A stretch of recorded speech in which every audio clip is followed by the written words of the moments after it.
नमस्कार दोस्तों, आज हम एप्लीकेशन साइंस का प्रैक्टिस सेट पहला मारने जा रहे हैं जो ग्रुप डी के लिए बहुत ही फायदेमंद है। इसका पहला क्वेश्चन आपके स्क्रीन पर दिख रहा है, इसको मिलाना है।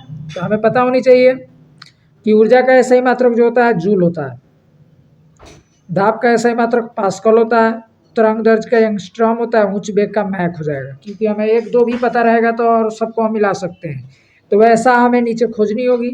इसमें जो है पहला हम खोज रहे हैं, तो देखिए यहाँ वैसा किस में मिल रहा है। तो सी नंबर जो है ना, ए का 1, बी का 2, सी का 3 और डी का 4 हो जाएगा, यानी कि हमें इसका आंसर जो है सी हो जाएगा। अगले क्वेश्चन पर चलेंगे। क्वेश्चन नंबर 2 जो है कह रहा है यदि किसी वस्तु का भार 200 न्यूटन है तो भार एफ मान लेते हैं कि 200 न्यूटन है। इसका द्रव्यमान यानी ए निकालना है, और यहाँ त्वरण के जगह जी यानी गुरुत्वीय त्वरण का मान दिया है 10 मीटर पर सेकेंड स्क्वायर। तो हमें सूत्र पता होना चाहिए कि F बराबर ma होता है। तो ma के जगह यहाँ जी दिया है तो जी रख लेंगे। F का मान 200 न्यूटन और जी m का मान हमें निकालनी है, जी दिया है 10। तो m निकालने के लिए 200 अब बटे हम 10 कर लेंगे तो 1 0 से 1 0 कट जाएगा, यानी हमारा आंसर हो जाएगा 20। तो 20 हमें सब ऑप्शन में ही है, तो हमें पता होनी चाहिए कि भार का SI मात्रक जो होता है kg होता है। तो इसका जो सही आंसर डी नंबर हो जाएगा kg। क्वेश्चन नंबर 3 में चलेंगे। जब बल विस्थापन होता है, खाली जगह में आपको भरनी है, बल द्वारा किया गया कार्य ऋणात्मक कब होगा। तो कोई भी अगर हम सेम दिशा में काम कर रहे हैं, इस डायरेक्शन से काम कर रहे हैं और कोई उधर से काम करे, तो यह अगर पीछे हो सकता है तो इसका मतलब है कि ऋणात्मक काम हो रहा है। तो यहाँ जो ऐसा ऑप्शन अगर हम खोजेंगे तो इसके डी नंबर जो ऑप्शन दिख रहा है बल की विपरीत दिशा में किया गया कार्य, तो डी नंबर सही हो जाएगा। अगले क्वेश्चन पर चलेंगे। बॉयल के नियम का सूत्र बताना है। तो हमें पता है कि बॉयल के नियम का जो सूत्र होता है V समानुपाती 1/P होता है। तो इसका जो सही आंसर हमारा हो जाएगा 4 का डी हो जाएगा। क्वेश्चन नंबर 5 पर चलेंगे। क्वेश्चन नंबर 5 जो कह रहा है एक अवतल दर्पण सूर्य के सामने रखा है। तो पहले इसमें जो डाटा दिया है उसको हम छांटेंगे। तो यू जो होता है वस्तु दूरी होता है, तो इसका जो मान दिया है आपको 10 cm दिया है। उसके बाद हमें भी यानी प्रतिबिंब दूरी आपको निकालनी है, और एफ का मान जो दिया है फोकस दूरी वो आपके पास कितना है 5 सेंटीमीटर है, और मोमबत्ती की हाइट दिया तो उसकी यहाँ ज़रूरत हमारे पास नहीं है। तो सूत्र जो होता है 1/F बराबर 1/V प्लस 1/U होता है। तो हमें जिसका निकालना होगा उसको रख के, और जिसको नहीं निकालना इधर ला के घटा सकते हैं। तो हमें पता है कि 1 और F का मान जो दिया है कितना दिया है 5 दिया है, बराबर 1/V। V का मान हमें नहीं दिया है, U का मान हमारे पास कितना है, तो U का मान जो है यहाँ दिया है 10। तो इसको हमें V का मान चाहिए, तो 1/V यहाँ रहने देंगे, या कर इधर घट जाएगा। तो 1/5 में से 1/10 हम घटा लेंगे, एलसीएम निकालेंगे तो 10 आएगा। 5 का पढ़ा पढ़ेंगे तो 2 हो जाएगा, 10 से 10 कट जाएगा 1, यानी 1/10 आया। तो 1/10 यानी कि 1/V का मान 1/10 आया। तो अगर हमें तिरछा तिरछी इससे इसमें और इससे इसमें मल्टीप्लाई करेंगे तो V का मान कितना हो जाएगा 10। तो यहाँ ऑप्शन देखते हैं, 10 जो दिया है तो 10 cm किस में दिया है सी नंबर में। तो इसका जो सही आंसर हो जाएगा हमारा सी नंबर हो जाएगा, यानी कि 10 सेंटीमीटर। 6 नंबर क्वेश्चन कह रहा है कि मुक्त रूप से लटकी हुई चुंबकीय सुई का अक्ष भौगोलिक अक्ष के साथ कितने डिग्री के कोण बनाती है। तो 6 का जो क्वेश्चन है, तो हमें पता है कि भौगोलिक जो चुंबक स्वतंत्र रूप से लटकी हुई रहती है तो अक्ष के साथ जो है 18 डिग्री का कोण बनाती है। तो इसका जो होगा सी नंबर आपका सही आंसर हो जाएगा। अगले क्वेश्चन पर चलेंगे। क्वेश्चन नंबर 7 है। 7 में कह रहा है, 7 नंबर क्वेश्चन में जो कह रहा है कि 25 डिग्री सेंटीग्रेड है, जब इसको फॉरेनहाइट में चेंज करेंगे तो 77 डिग्री हो जाएगा, 77 फॉरेनहाइट हो जाएगा। कर अशुद्ध जल, यानी अशुद्ध जल में जब ध्वनि की अनुमानित गति आपको बतानी है कि कितनी होगी, तो अनुमान के आधार पर इसकी गति चुननी है। तो जो ऑप्शन दिया है इसके अनुसार हमारा जो होगा 7 का डी नंबर हो जाएगा, यानी 1498 मीटर पर सेकेंड हो जाएगा, यानी 1 सेकेंड में 1498 मीटर दूरी तय करेगी अशुद्ध जल में। अगला क्वेश्चन चलेंगे, तो क्वेश्चन नंबर 8 जो कह रहा है, एक तत्व है जिसका इलेक्ट्रॉनिक विन्यास यहाँ दिया हुआ है और उस आधार पर आपको बताना है कि इस तत्व के ठीक नीचे वाले एलिमेंट कौन होंगे, मतलब कौन सा तत्व इसके नीचे होगा। तो सबसे पहले हम इसकी परमाणु संख्या को जोड़ेंगे, तो यहाँ कितना है, 2 है, फिर 2 है, फिर +6 है, फिर +3 है, और फिर प्लस एक 2 भी है। तो 2 2 4 6 10 3 13 2 15, यानी 15 आ रहा है। तो 15 किसका नाम क्या है, 15 जिसकी परमाणु संख्या होती है उसका नाम फास्फोरस, यानी पी से इंडिकेट करते हैं। और यह तीसरे आवर्त का तत्व है, इसके ठीक नीचे जो होती है आर्सेनिक होती है। तो आर्सेनिक को एस से डिनोट करते हैं और इसकी परमाणु संख्या कितनी होती है, 33, और इसकी परमाणु भार 75 होता है। तो हमें यहाँ पूछ रहा है कि इसकी परमाणु संख्या बतानी है। तो 33 परमाणु संख्या वाला एलिमेंट कहाँ है, तो सही आंसर जो हमारा हो जाएगा बी नंबर हो जाएगा। तो बी नंबर यहाँ 33 हो जाएगा। अगले क्वेश्चन पर चलेंगे, क्वेश्चन नंबर 9 है, लवणों के संबंध में निम्नलिखित में से कौन सा कथन सत्य है, यानी लवण के बारे में बतानी है कि कौन सा कथन इसमें सही है। तो लवण का पीएच मान कर है 1 होगा, जो गलत है, क्योंकि लवण उदासीन होता है, तो उदासीन का पीएच मान 6.5 और 7 के बीच होती है, तो यह नहीं होगा, ये भी कथन गलत है। लवण अम्ल और क्षार के संयोजन और धातुओं के साथ तीव्रता से क्रिया करते हैं, ये भी गलत है। लवण का सबसे आम रूप साधारण नमक, सोडियम हाइड्रोक्साइड और सल्फ्यूरिक अम्ल का संयोजन होता है, तो ये भी गलत है। मगर डी नंबर जो है लवण उदासीकरण अभिक्रिया है जो अम्ल और क्षार के संयोग से बनती है, तो यह सही है। तो यहाँ जो सही आंसर हो जाएगा डी हो जाएगा, क्योंकि लवण जो होती है अम्ल और क्षार के अभिक्रिया से बनती है और यह अभिक्रिया उदासीकरण अभिक्रिया कहलाती है। तो इसका सही आंसर जो हो जाएगा डी नंबर आपका हो जाएगा। क्वेश्चन नंबर 10 पर चलते हैं।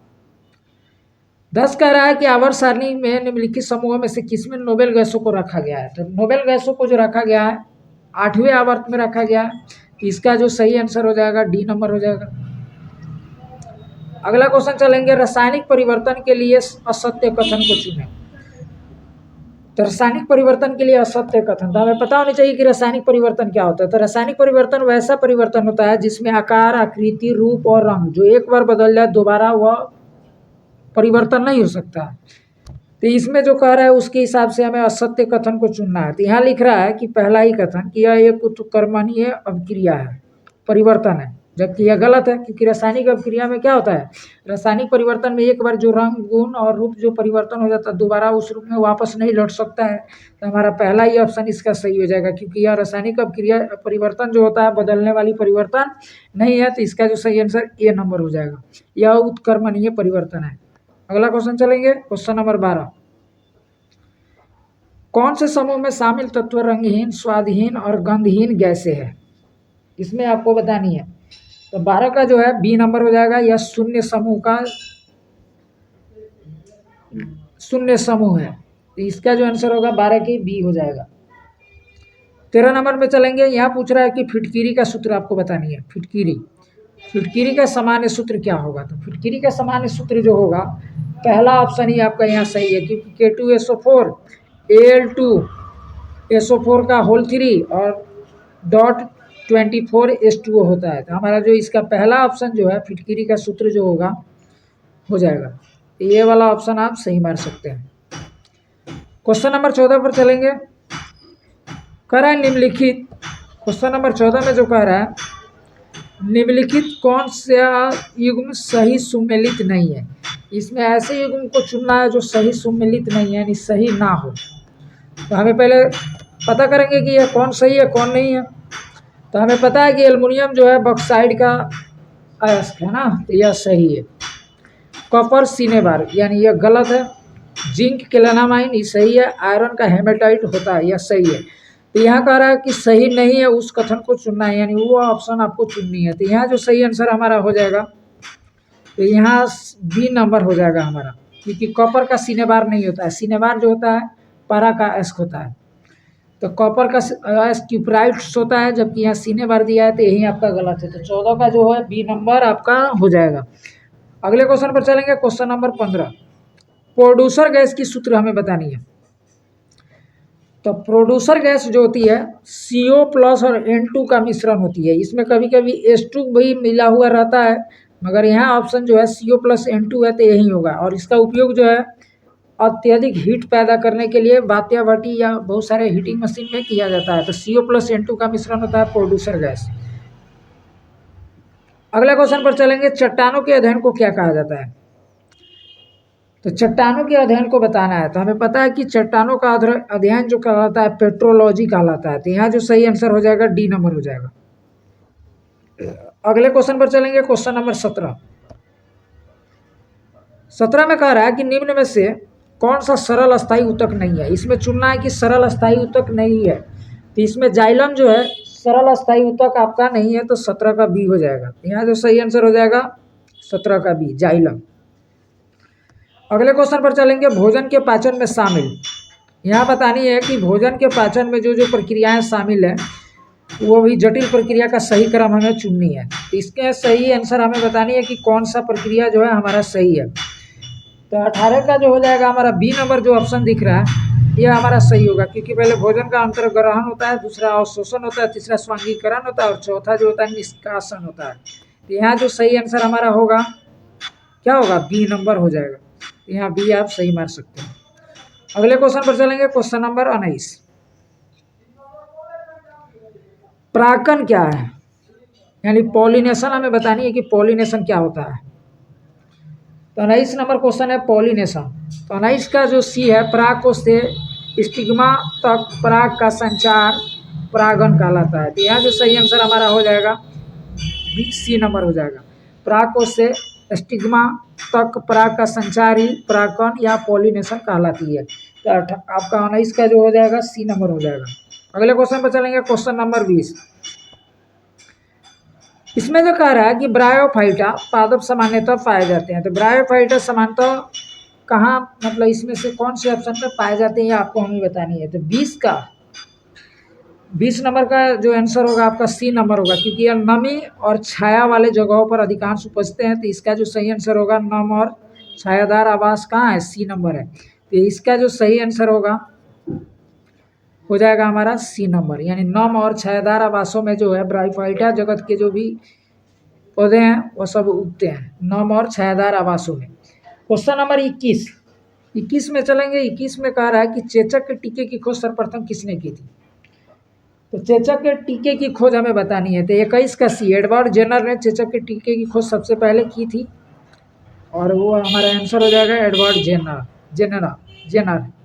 एडवर्ड जेनर ने चेचक के टीके की खोज सर्वप्रथम यानी सबसे पहले की थी एडवर्ड जेनर। अगले क्वेश्चन चलेंगे, क्वेश्चन नंबर 22 है, किस विटामिन की कमी के कारण रतौंधी होता है। तो हमें पता है कि विटामिन ए की कमी से जो है रतौंधी होती है। तो यहाँ हो जाएगा विटामिन ए। अब हमें इन सब का के कमी से क्या होता है, खून का थक्का नहीं बनता है, एस्कॉर्बिक एसिड, इससे एस्कॉर्बिक रोग होता है। और विटामिन ए का रासायनिक नाम रेटिनॉल होता है। और ये विटामिन ए की कमी के कारण रतौंधी होता है, जो शाम के समय हमें दिखता नहीं है।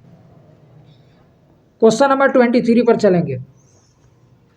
इसमें चुनना है निम्न में से कौन सा क्रम पारिस्थितिक तंत्र में ऊर्जा के प्रवाह के बीच समन्वय स्थापित करता है।